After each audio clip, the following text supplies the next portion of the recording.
Welcome everybody. My name is Michael Touber and I'm the director here at Kunsthal Charlottenborg, and therefore it's my honor and privilege to welcome, thank you all for coming today on the World Refugee Day here at Kunsthal Charlottenborg. And what a beautiful and important day.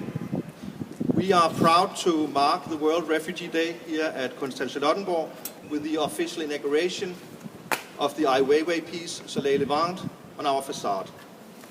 An art piece created out of 3,500 life jackets that have all been collected on the Greek island of Lesbos.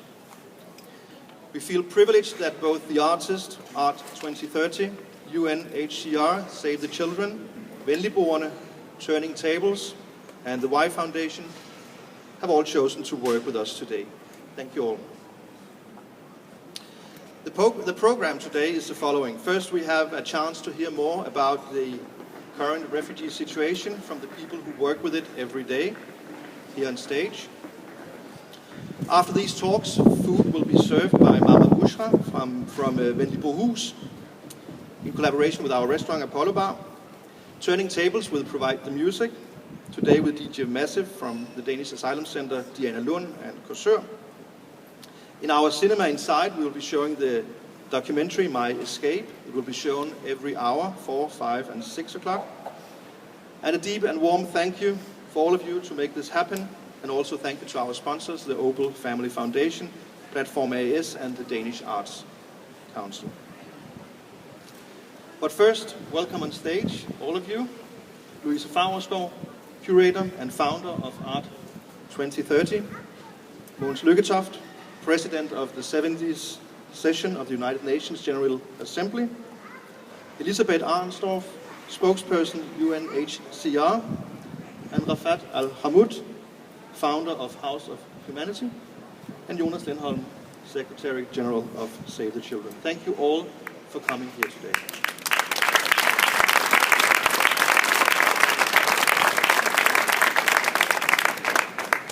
And since we have a lot of international guests here today, we have decided to speak in English. Within the next half an hour, I hope that we will get an insight on this World Refugee Day and know more about the current situation regarding the refugee crisis, or as Ai Weiwei calls it, the humanity crisis. And let me begin with you, Luise Faurschou, since today we also mark the official inauguration of the Ai Weiwei piece. You are the curator and founder of the organization Art 2030. You're also the one who came up with the idea to invite Ai Weiwei to make a piece for Kunsthal Charlottenborg and inaugurate it today on the World Refugee Day. Thank you very much for that. But could you please start by telling us about the installation and the artist's intentions behind it? Thank you. Ai Weiwei has created this new installation for Charlottenborg Kunsthal, for the city of Copenhagen, and foremost for the world's refugees.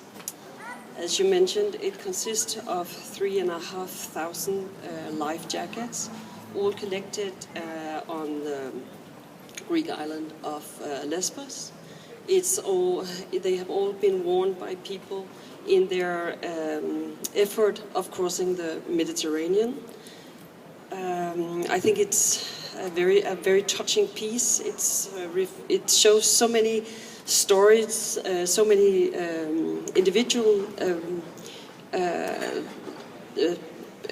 stories, meaning that it's children and adults, it's women and men, all attempting to come to Europe in the search of a better and safer life. The title it refers to Monet's painting, Impression Soleil Levant, and like Monet captures the sort of the social impact of his life, Ai Weiwei very much shows us the social and political reality of our time. Ai Weiwei created this installation in order to bring focus to the humanitarian crisis, currently taking place in Europe, and I think Ai Weiwei's work confronts us, but also reminds us that we are all a part of a greater global community, and that all of our lives are interlinked, and the choices we make influences the world around us. As I said, you also have founded Art 2030. Could you tell us what is that about? Yes, the background is that I truly believe that art can be a key to opening people's hearts, mind, and imagination. Art 2030 is a non-for-profit organization that connects art to the United Nations global goals. And the global goals is a plan of action, a very ambitious plan of action for our people and for our planet. It has the strength that it interlinks the global goals. For instance, I mean, we can't solve climate change without looking into poverty. And we can't solve poverty without looking into equal rights, women's rights, education, health, etc., etc. So we have to look at these things interlinked. And Art 2030 is built on the belief that art is an immensely strong tool to connect people and societies around the world. And it's a movement of artists and institutions that to reinstate the role of art into a bigger global context. Wow. And what does art offer us today, in your opinion? Art crosses languages, borders, and politics. I believe that not just today, but at all times, art has helped us to understand ourselves in a context,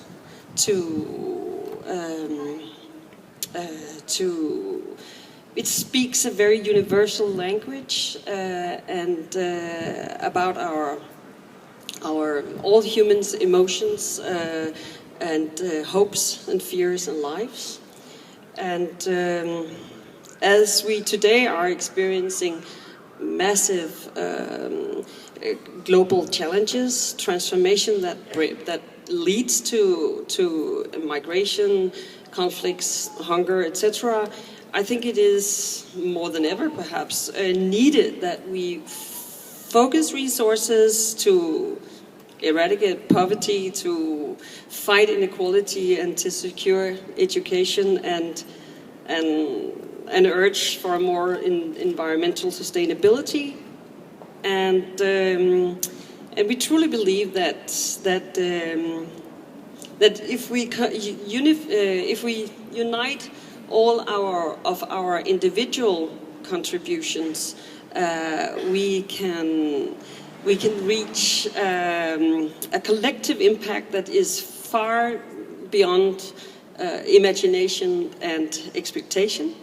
And in this regard, art offers us a universal language that can provide reflection, inspire trust and action in the United Nations plan, the global goals, but and towards our common future. Thank you very much, Luise, and congratulations on the opening today. And a warm welcome to you. Could we get the microphone up?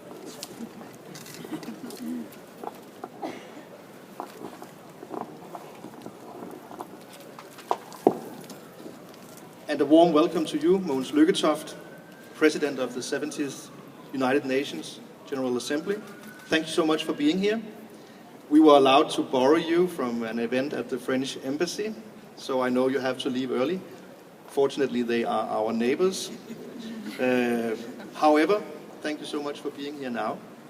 I know that all the time you were the President of the session of the UN General Assembly, you worked very hard to get the refugee crisis in Europe at the top of the agenda. Do you want to tell us what you specifically discussed? Well, it was certainly not only the European part of the refugee crisis, it's a global crisis we are facing here with more people displaced than ever before since World War II. And it fell into at least a couple of efforts to try to convince the member states of the United Nations to do more, to open the humanitarian space, which is, of course, as we all know, very, very troublesome at the moment, especially in Europe, but also to get the sufficient financing of the international assistance to those people who are displaced for various reasons, mostly because of conflict, but also in parts of Eastern Africa because of climate change right now. We had a conference in January last year in Dubai where Ban Ki-moon and I were among those who presented a report on humanitarian financing, which is part of it because, as we all remember, one of the reasons why we had the very dangerous escape over the Aegean Sea by thousands and thousands and thousands of refugees in the summer and autumn of 2015 was the simple fact that the United Nations, because of lack of funds, had to cut food rations to the refugees in the Middle East by 40%. And of course, people began to move for that reason. So it's very, very important in order to control the whole situation in a humanitarian way that we are able to contribute sufficiently with economy to those who are inside the conflict zones and the overloaded neighboring regions to the conflicts. And what we needed there, that was the result of the analysis 1.5 years ago, was something between $15 and $20 billion from the global community. And you can ask the question, is that a lot of money? Well, it corresponds to 25 cents out of every $1,000 earned on this globe. So if we had a real solidarity, we would be able to manage the situation much, much better. And of course, if we could open, just to a certain extent, the humanitarian space in Europe as well, we will also come a big step forward. But it is a very difficult situation.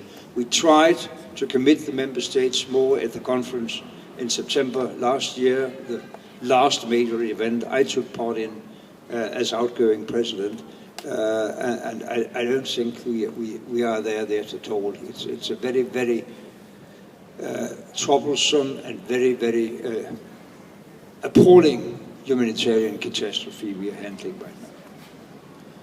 You said that it was cut by 40%. Why is that? Because of lack of funds. That's why I underlined the fact that humanitarian financing, not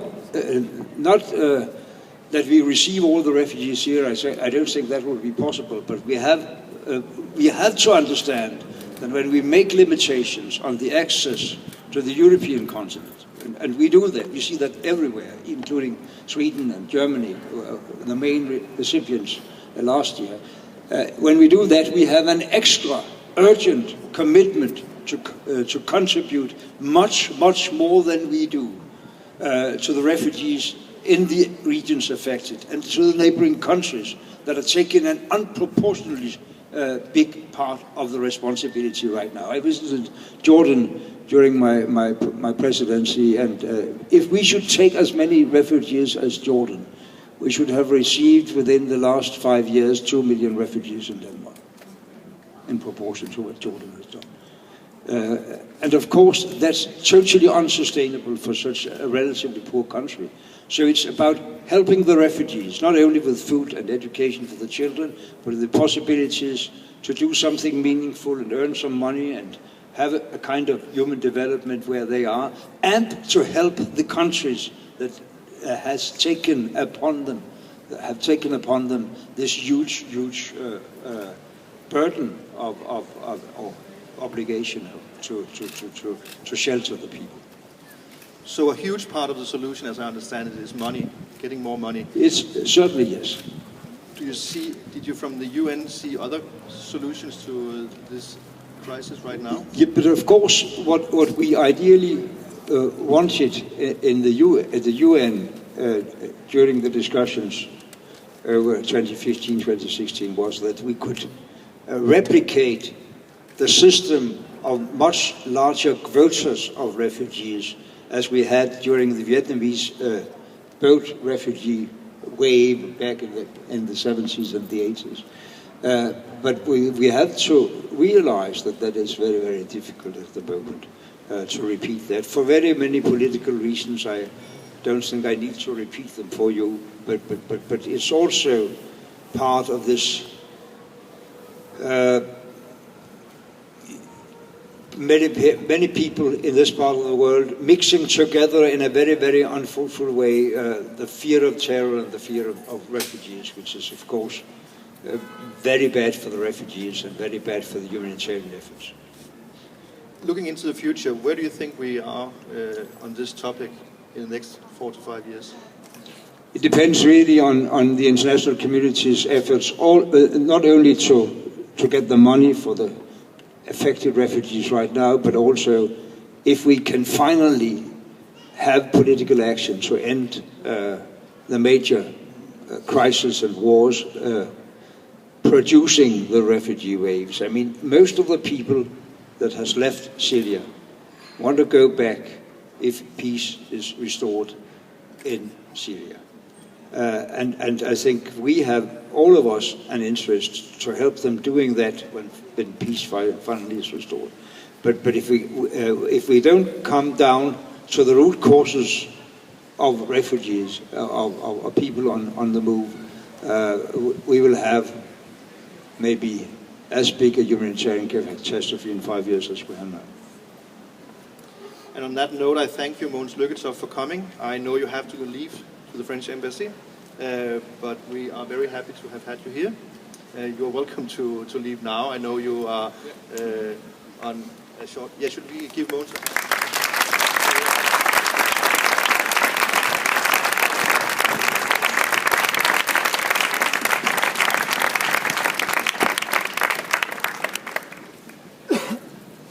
And from one UN person to another, welcome to you, Elisabeth Arnsdorf Haslund, spokesperson at the Unhcr, the UN Refugee Agency.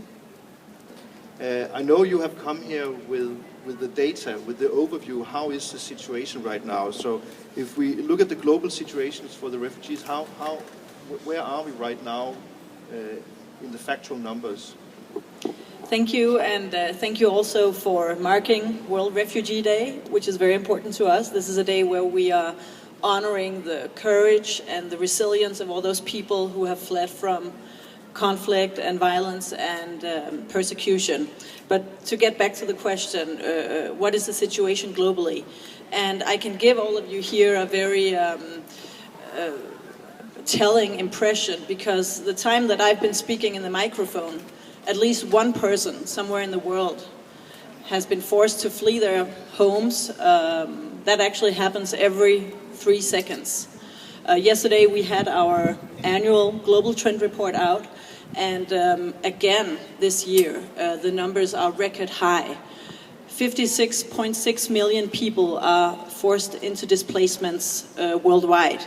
That means refugees, asylum seekers who are still waiting for their claims to be processed, and what we call internally displaced people, people who have left their homes searching for safety and security somewhere else in their home countries. So 56.6 million, that's 10 times the population of Denmark. What we know is that half of the refugees are children. We know that more than half of the refugees are coming from 3 countries. From Syria, where more than half of the population of Syria are now living in displacement. More than 1 in 2 Syrians have fled their homes.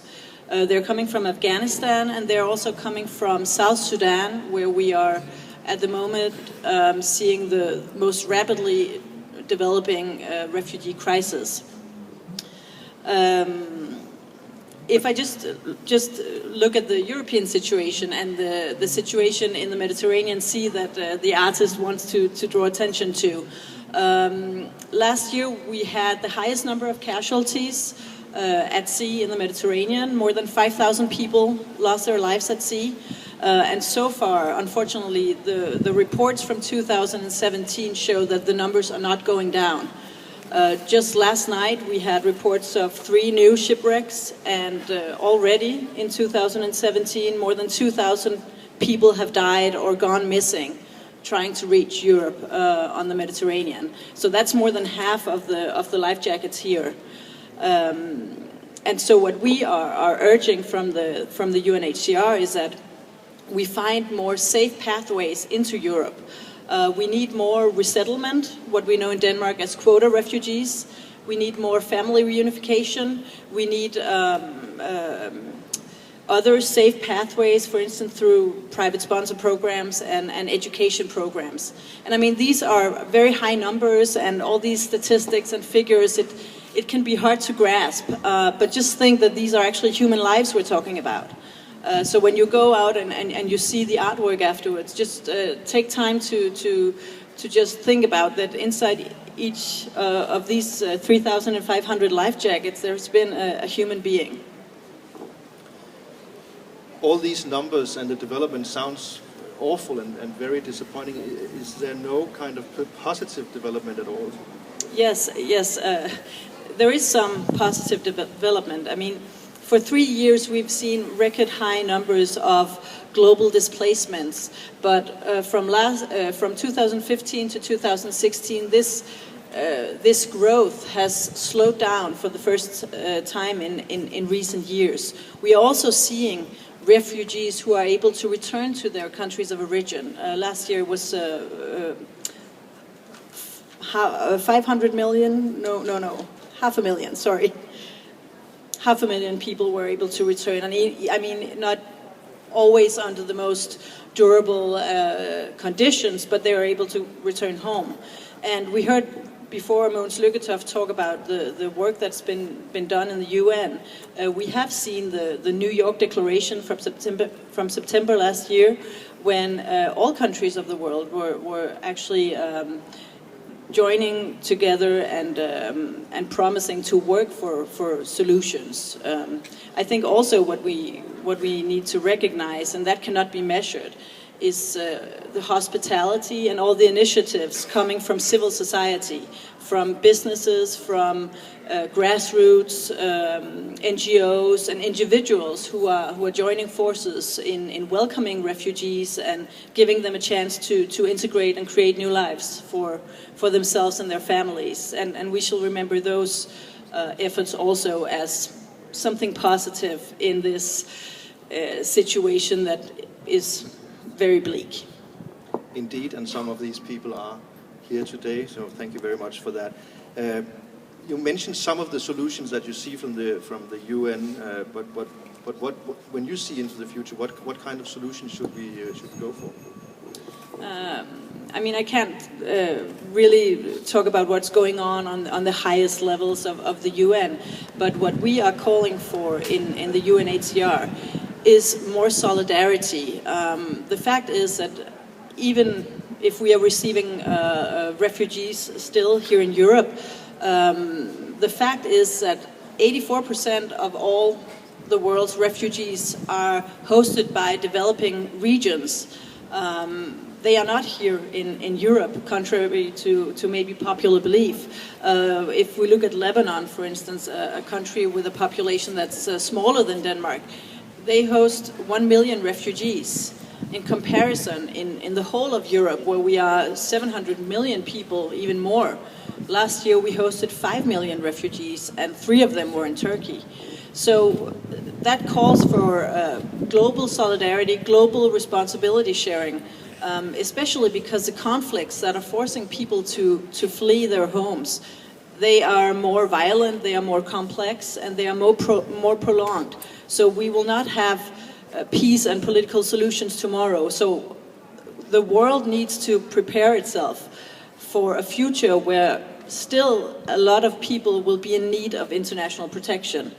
And I mean, history has shown that if we are facing challenges together, it's possible, and we believe in UNHCR that it is possible, but we need this solidarity. We need not to scapegoat, and let me quote our High Commissioner, who said yesterday that in a time of conflict we need determination and courage, not fear. Thank you very much, Elisabeth, for bringing the numbers and also part of the solution, maybe, let's hope.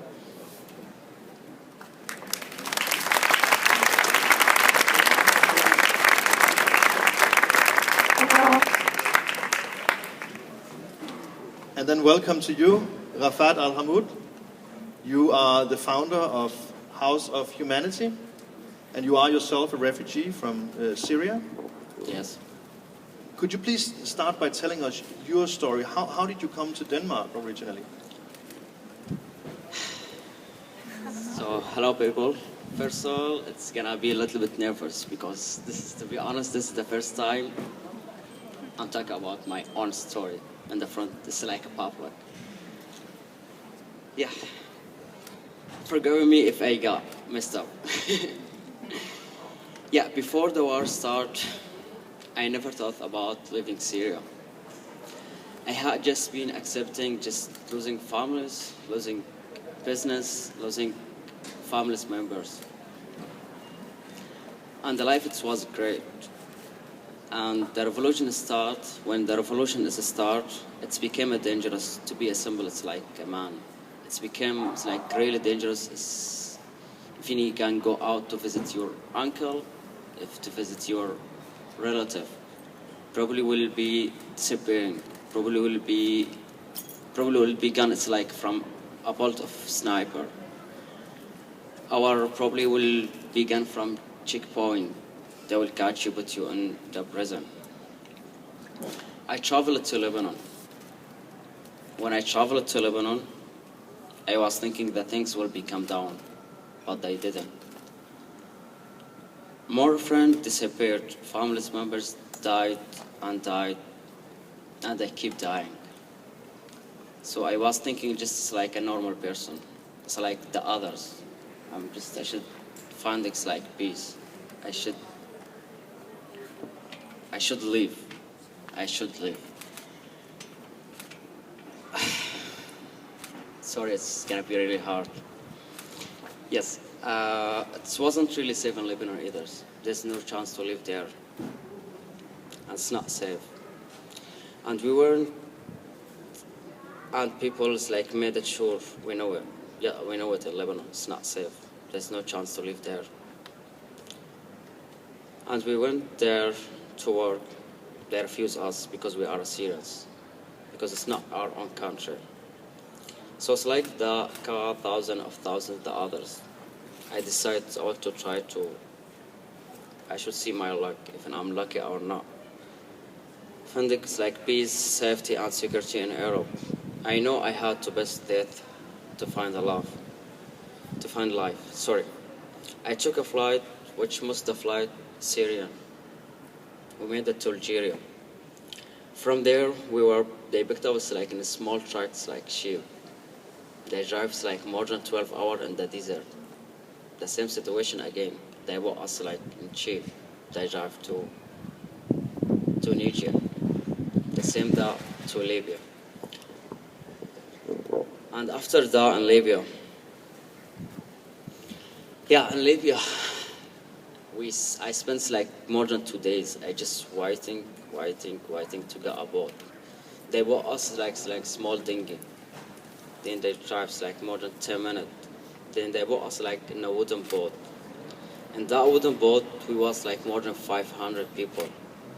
And next to us, like another boat like following.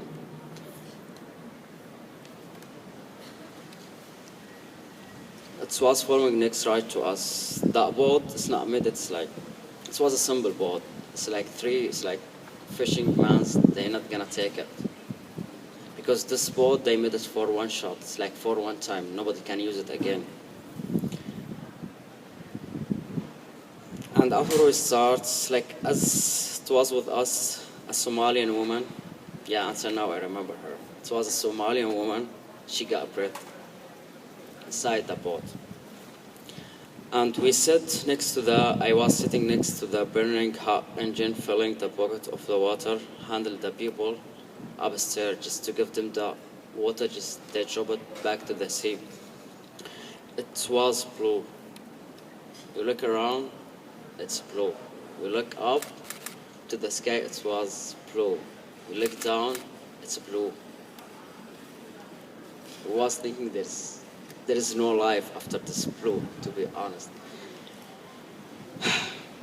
Then the boat started drawing. Then the boat started drawing. I was so scared. I was so scared.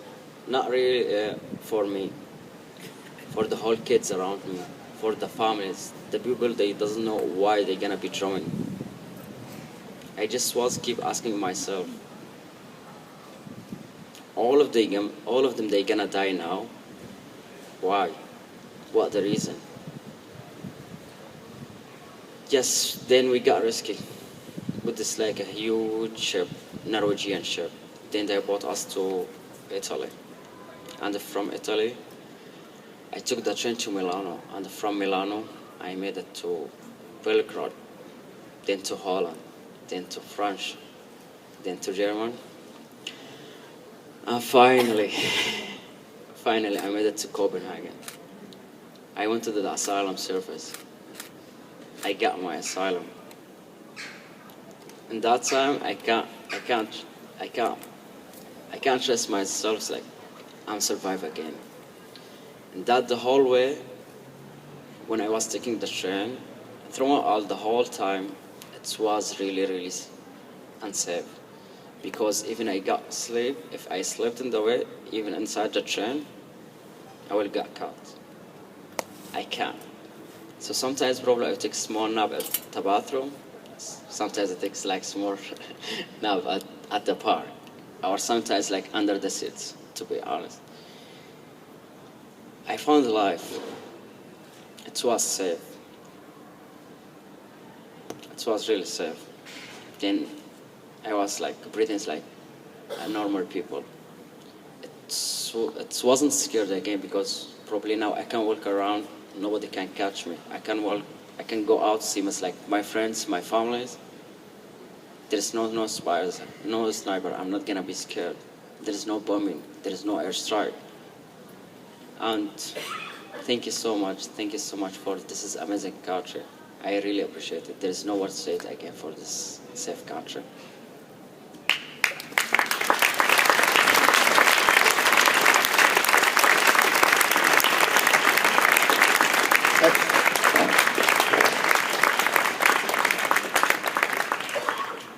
And thank you so much, Rafat, for sharing your story with us here today. I know that you now live in Lesbos. Can you tell us why you went from Denmark, where you found safety, to Lesbos, and why you stayed? And also, I know you found your wife there. How did all these things happen?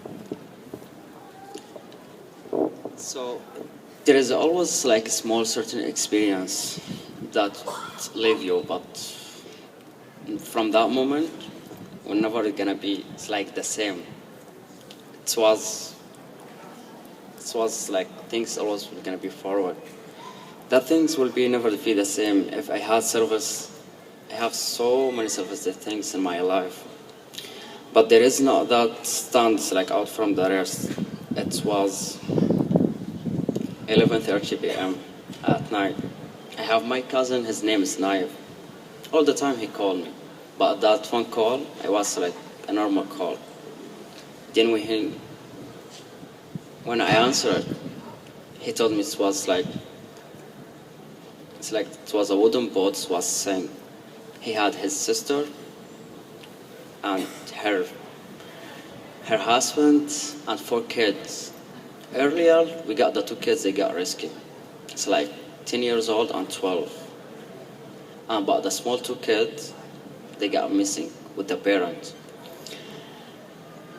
And that time, I'm not totally break down, but I can't believe it. And until now, I can't believe it. We was in contact with so many people at the coast.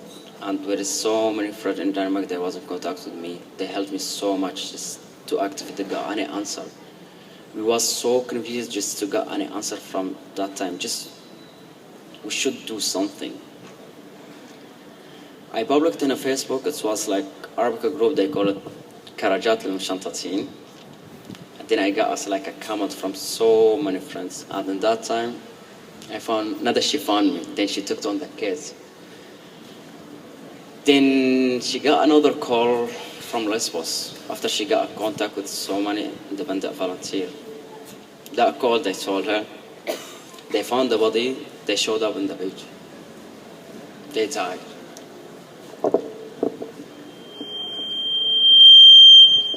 Sorry. And 2 days later, and 2 days later, and none of us slept. Me, Nada, Naif, nobody slept. And in the Halloween day, she called me back, and she told me we find the parents. Oh my God, I was going so crazy. I was begging her, please don't tell Naif. Naif is my cousin. Told her, please don't tell him. Don't tell anyone until I go to Greece to confirm myself, just to make sure, even they are the same or not. I made it to Lesbos. I found her. 4 days later, we found all of the whole family, the entire of the family, they gone. They are gone. All of them, they died.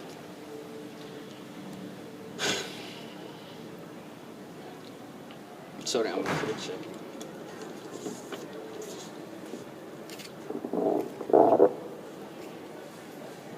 And after that, the whole family, they gone. It was looking like for a small place to bury them. About the old cemetery, it was totally full. There's no place to bury them there. We got a contact with the government, just please, we find like small land to bury them because they are Islamic. Just to make like Islamic cemetery. We buried them, but they spent like more than 3 weeks. They was in the freezer with like more than 91 body. They should be buried. And after that, they buried after 3 weeks later. And from that case forward, it's like, that case is like, they hurt me so much. From that case, I can't be like a normal person. I can't be like it's like the same, all of you guys. No way. No way. I promised myself, and until now I promised myself, so I'm gonna be there on Lesbos. I'm not gonna leave anyone, because I should kill that journey, the same journey they killed my cousin. Because in that time, when they was drawing and they died, they have no luck. They have no chance to get in your life. And that time I started working at the coast like volunteer and rescue. We saved so many 1,000 by 1,000 of people. We saved them, we rescued them, and they all survived. Sometimes every single boat, I sit like at the coast like this, is like crazy. Why my cousin, she didn't come with this boat or that boat? Why? Why they died? One night, it's like more than 6 people volunteered. We was working at the coast. But that night, we was so tired. We was so excited. We slept. But the morning early, we got the news, 9 people, they died. Yes, they died. We was asking ourselves why they died, because we weren't there. Because I felt until now, it's like, it's my mistake. It's my mistake because we wasn't there. At that time, it's like those helping people. It's like my child. I can't leave it. I can't leave it. So I should be stay at the coast like 24/7. And seriously, always when we was working at the coast, nobody died. But sometimes we're not there, they die. Because this has happened with me. It's like 2 times. You never know, probably it's a chance, but this is what happened with me. This is something that stuck in my heart. from that moment, it's like, sorry. Yeah, I should do my duty 24/7. I should do my best. I should help these people they need it. I should be continuing on this journey, the same journey they got my cousin. And that time, after like a couple months, do you want me to continue? Definitely. After a couple months later, Nada, she made it to Greece. And after she took the case, I was sending it to her like a couple videos, picture, look what we have. Every single day we have like more than 25 boats, 50 boats. All of them, they are Syrian, Iraqi, and the whole people, they are landing safety. She made it to Greece.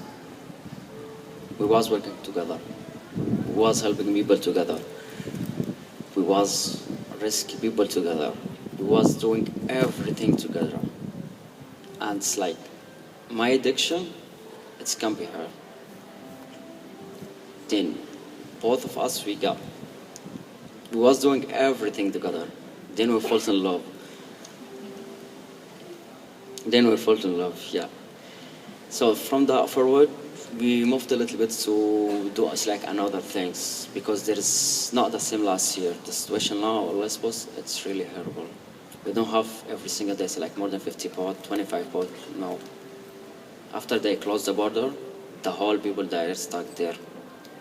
They closed the border because it was horrible. The situation, it was so many refugees there. It's so many. But what the reason they closed it? Nobody knows. And the whole people, they are stuck. Especially in Lesbos, it's what a beautiful country. What a beautiful island. I told you I'm gonna myself. But the people there, they are stuck. They are not allowed to leave the island. They are not allowed to go out, but they are allowed to walk around. They didn't get housing. They didn't get like a good service inside the camps. But we have NGOs, independent volunteers, they do it outside. But those people, especially about us, we speak the same language, they come to us. I feel it sometimes. They said that we're not human again. Why they closed the border? Why they not allowed us to go there? Why they closed the border? Why about our interview they refused it? The second interview they refused it. Immediately they will send them back to Turkey. The people they living there, they not knowing if tomorrow it's gonna be deporting. They not knowing if tomorrow it's gonna be an arrow. They not knowing if they're gonna be survive again or not. I have so many refugees that are volunteering with me. For 2 days ago, it's like one lady, she was working with me. By the way, she's a chef. She was telling me it's like a funny story. To her, it's a funny story. She was under control, under ISIS. She watched so many boys, they killed them, it's like in front of her. They was doing so many bad stuff in front of her. She told me when I took the boat from Turkey to Lesbos, it was so easy for me. Probably it's like, it's more better to me, I can die inside the sea, and I can see the whole people that are dying in the front of me. They killed them by knife. They shoot them. She told me it's so easy for me, I can take the boat and leave. Then she told me, I don't know if I'm gonna be survive or not. But finally I got a chance, I'm survived, I landed in Greece. But at the same time, she's stuck again. This is like one story. Yeah. Lesbos.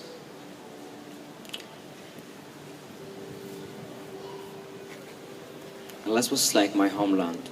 It's like my second homeland. Because in that time, Lesbos like, it's like become to, especially to me, it's like my child. I can't leave it. Because even we leave it from there, I think it's like a big part from my life it's missing. And nobody can be accepted for this feeling. So this is the situation there on Lesbos. It's really bad, and it's hard for the refugees there. Especially about the asylum service, after they close the border, they know it. but they feel it's like suffering trauma. It's like a disease following them. It's like everywhere. It's so bad.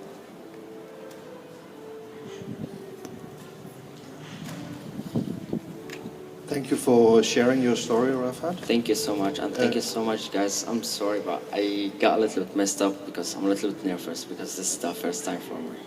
Sorry.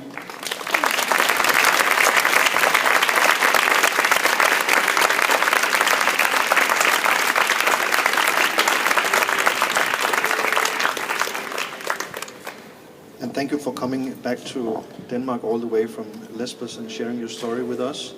You founded the House of Humanity. Yes, I'm the founder for the House of Humanity. Could you just shortly tell us what do you actually do in House of Humanity in Lesbos right now? Yes, sure. And especially about the situation after it turns like a little bit at Lesbos. So many refugees, they come to us, they told us we're not feeling human again. We established it, it's like the biggest community center on Lesbos. In the community center, we have a clothing shop, supermarket, art center, playing ground, school, yoga space, and gym, and a cafe shop. This is for, I got us a little bit far away from the camp. At least when they come to us, they feel they are coming to their home. They coming, it's like they can check everything free. And we have like private area for ladies. They can come to watch the TV, they can play with their own kids. At least nobody can hurt their dignity. Nobody can hurt them. And nobody talk bad for them. At least they can feel human again. Especially about even a couple hours during the day, just they can feel like a human. And this is community center there.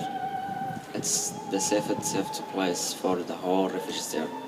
It's like example, now in Ramadan we have like every single day we have like more than 300, 400 people we're doing iftar for them. By the way, we're doing like a Syrian food for them and Iraqi food for them. And they do it in their own. It's like they order like from the menu. Then we cooked for them. And for the House of Humanity, we're gonna keep continuing. We're gonna keep fighting. Even if we have support, we do it. Thank you for your story and for your effort. It's very impressive to hear what you're actually capable of doing with your private story. Thank you very much for sharing. Thank you so much. Thank you for being here. Thank you.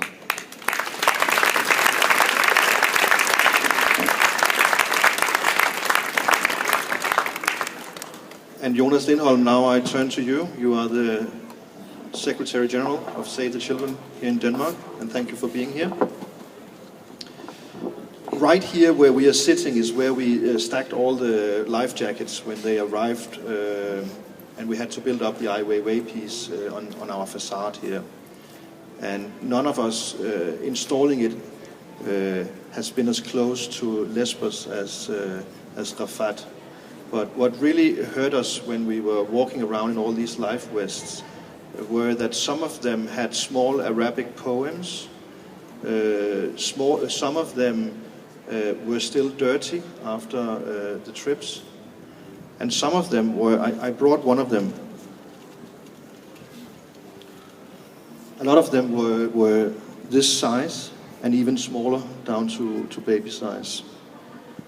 And I think that is, if you don't have the refugee crisis close every day, for us who worked here at that time, it really marked or made an impression that these children, these families suddenly became human. But could you explain us what is the situation for the children, the refugee children right now in the world and in Europe? I can do that. Thanks, Michael. But let me just start by, first of all, thanking Rafat for your tremendous sort of courage, compassion, and commitment. I know that touched all of us. And I mean, I know your organisation is called something else, but that is truly humanity in action. And I think there's a lot. It certainly gives me a lot of hope for the future. I'll take a small detour before answering your question, Michael. because I actually want to start by just sharing a little bit of statistics. Again, I know we've had some of it, but just to set the scene a little bit. If we take all the numbers, if we take all the refugees that we have in the world, and they're scattered around a number of countries, if we lump all of them together, they currently represent the 20th largest country in the world. The 20th largest country in the world. It's also the fastest growing population in the world. And although we've seen a slight sort of flattening of this development last year, if they keep growing at a percentage of between 8 and 10%, that might very well happen, because we are not able to bring conflicts and wars to an end. On the contrary, because our international community, as Mogens was saying, is in a great sort of state of paralysis. By 2030, if this trend continues, the refugee country, if you like, will be the 5th largest country in the world. It'll also be the youngest country in the world, because it'll be the country with most children and young people.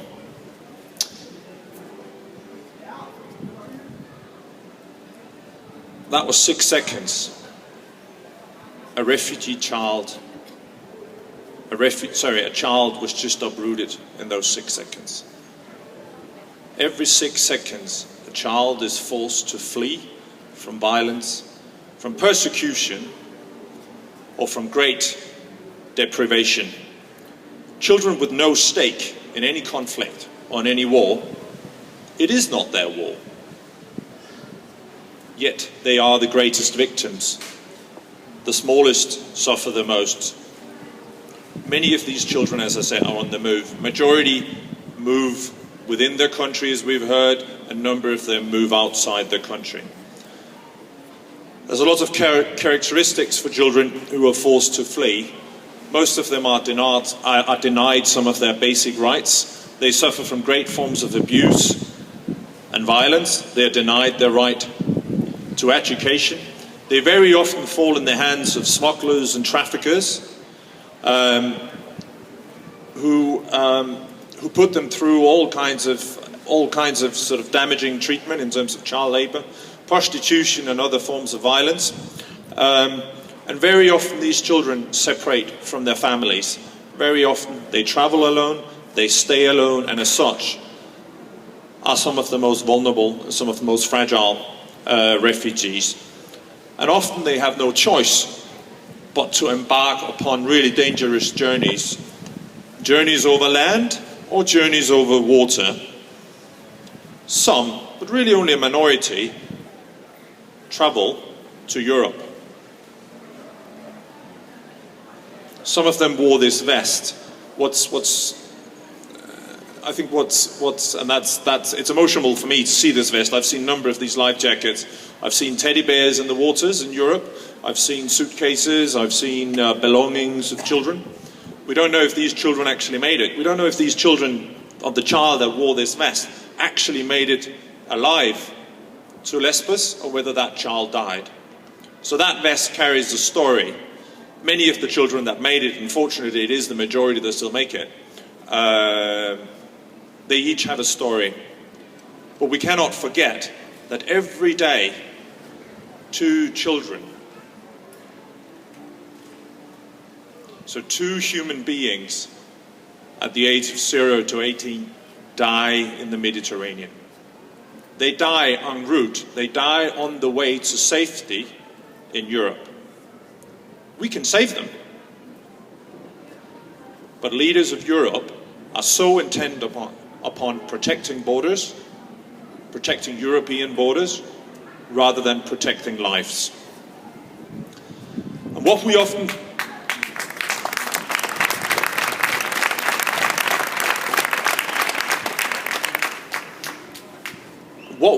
tend to forget behind these statistics, and I was a victim of using statistics again, we tend to use neutral descriptions. We call them migrants, or we call them refugees, but they are human beings. They are children. They are real children with names like my 2 daughters, Ellen and April, like your children. They were brought into this world with love. They were swept in clothes. And they've been in their mother's arms. Mothers and fathers have cried of joy. They've smelled this beautiful smell that only babies have, which I know that many of you will recognize. Fathers and mothers who've dreamt big dreams of what would happen to these children, what they would become. The same dream like all parents, like myself, and like all of you have dreamed of on behalf of your children. The dream of them growing up and realizing their full potential. The dream of them becoming successful. The dream of them becoming loving parents themselves. This dream, for too many children around the world, gets lost in the waves of the Mediterranean or in other zones of wars because there's no responsible leadership. And what we also tend to forget, that it's exactly the dream of those parents that let them flee. These parents, with their children, only decided to flee, knowing that this trip was dangerous. We've heard it from Rafat. They decide to flee only because the alternative is worse. So they send their children, sometimes alone. 90% of the children that currently reach the shores of Europe safely are unaccompanied. They travel on their own. They don't travel with their parents. Imagine the existential nervousness of the parent who's brought this child into this world and that lets this child go, lets this child travel, knowing what the dangers are. But they do it because the alternative is worse. Because the prospects of deprivation, of war and conflict is worse.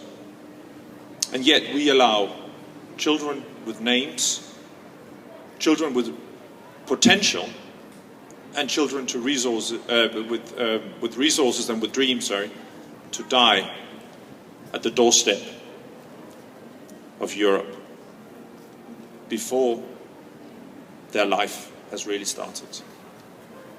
These are the children with names, children that carried this vest.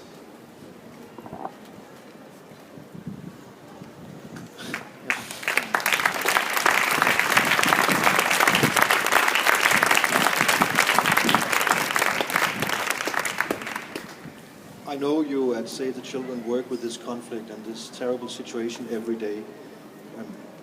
What kind of solutions do you see to this? If you are as frustrated as I am when I hear the stories told here today, what can be done? Is it only money that we can send, or can we help in other ways?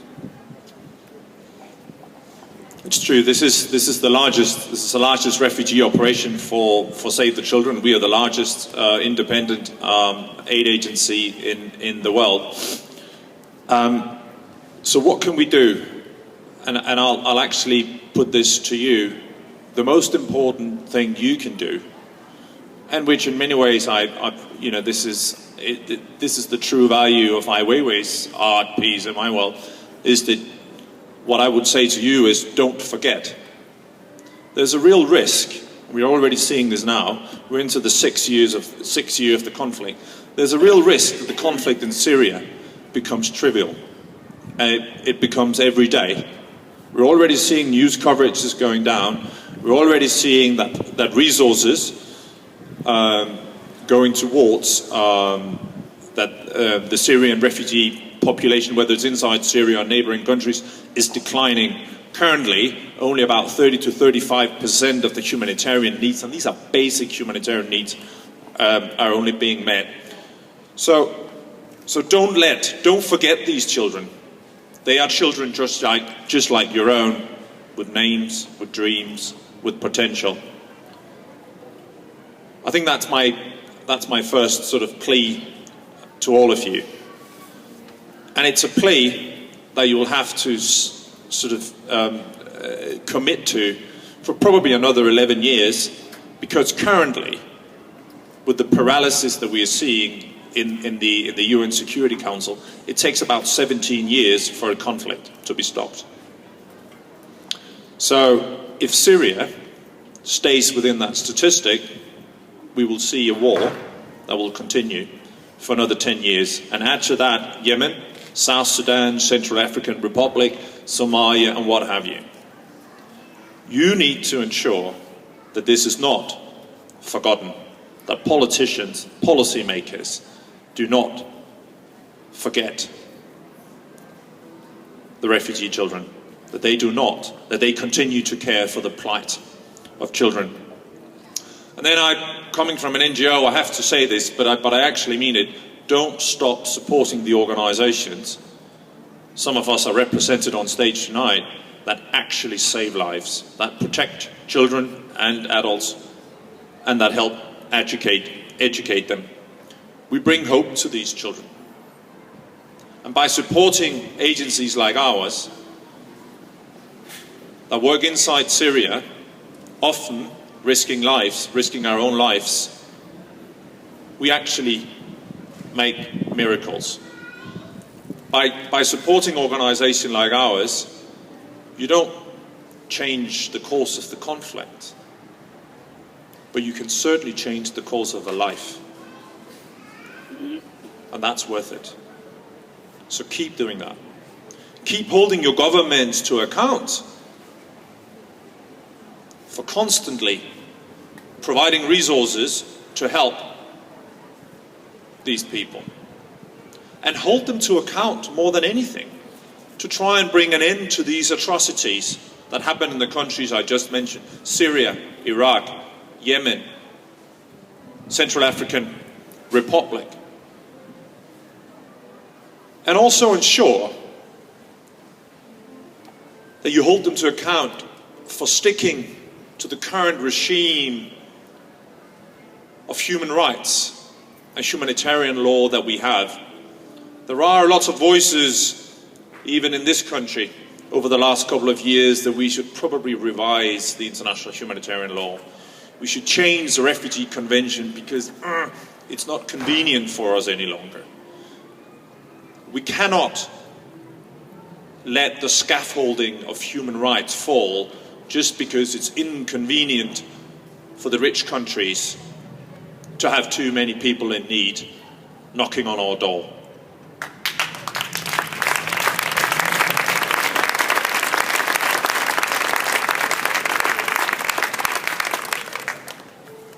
And then I think lastly, and this is just sort of echoing my own points earlier, we have to be patient.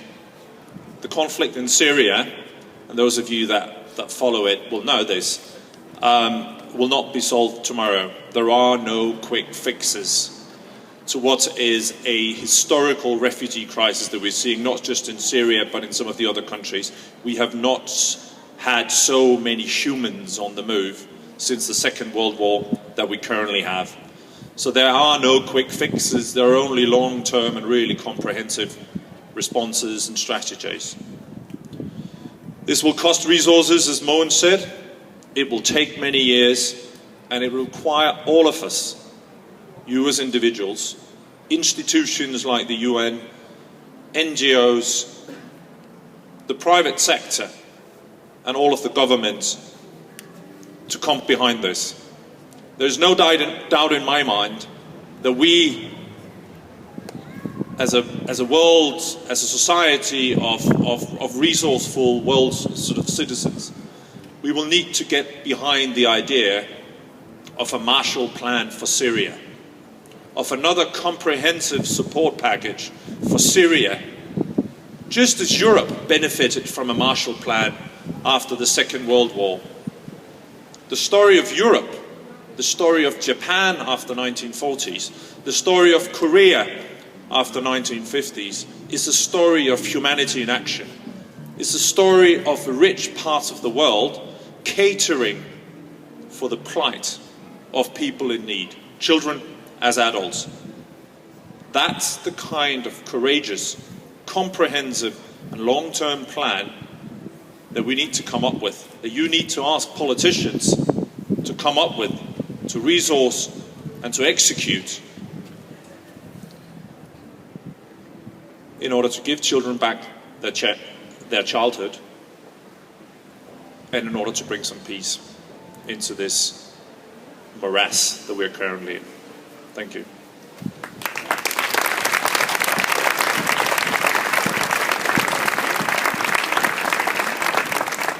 Thank you, Jonas, and thank you, all of you, once again, for enlightening us on this important topic. Last year, I visited the Belvedere Palace in Vienna, where Ai Weiwei had created another artwork. When we got there, it was a beautiful sight that met us. Hundreds of large water lilies, looking like a Monet painting, lay in a pond in front of the European palace, a Baroque palace, and together they formed a F sign. And it was only when we got out of the taxi, going up closer to the pond and came very close, that we realized that it was no water lilies. It was large floating items with life jackets from refugees on top of them. It was an experience that worked physically on me. I felt almost stumble and as if I was going to throw up. First to be excited and drawn to an aesthetic, beautiful form, and then to come close and discover the awful reality of the work. Each of the life jackets represented a human being who tried to cross the Mediterranean. Some were still dirty, some had, as I said before, small Arabic poems, some were baby size. I still get touched when I think about that moment, and on the many reactions that we already get from people walking by our facade and on social media. I understand that a lot of people have the same experience with the work on our facade as I had in Vienna. Should I drive you down to the flowers, the Copenhagen taxi drivers say when they talk about the work. And we also had visitors, bees in the piece, who apparently thought the same as the taxi drivers. But it is not flowers, it's not aesthetics, it's not form that is at the center of this piece. It is a testimony of 3,500 human destinies, which are just a fraction of the many people still trying to cross the Mediterranean to Europe every day. The refugee crisis, or the humanitarian crisis as Ai Weiwei calls it, is no longer on the cover of the newspapers, as Jonas said. But the crisis is still not resolved. So it is needed for some to still shout and to make the crisis present. For me, Ai Weiwei works in the same way, represent the same image of the hundreds of the refugees who were walking on our highways a year and a half ago. Without the image of these people walking on our highways, I do not think we would have seriously understood the extent and the impact of this crisis here in Denmark. So I'm grateful that Ai Weiwei will help both shout and create the image we cannot get out of our heads, images that make the crisis present and human. Ai Weiwei was not able to be here today, unfortunately, but he insisted that we open the work, even he could not be here on the World Refugee Day. And I'm happy to have all of you here with me on stage today to inaugurate this wonderful art piece called Soleil Levant. I hope you will all stay and celebrate World Refugee with us. Food will be served now by Mama Bushra from Venlibohus and Apollo Bar. Music is played by Turning Tables and DJ Massive, and in our cinema inside we show the documentary My Escape, and we have free access to all exhibitions until 8 o'clock tonight. So please enjoy and have a wonderful day.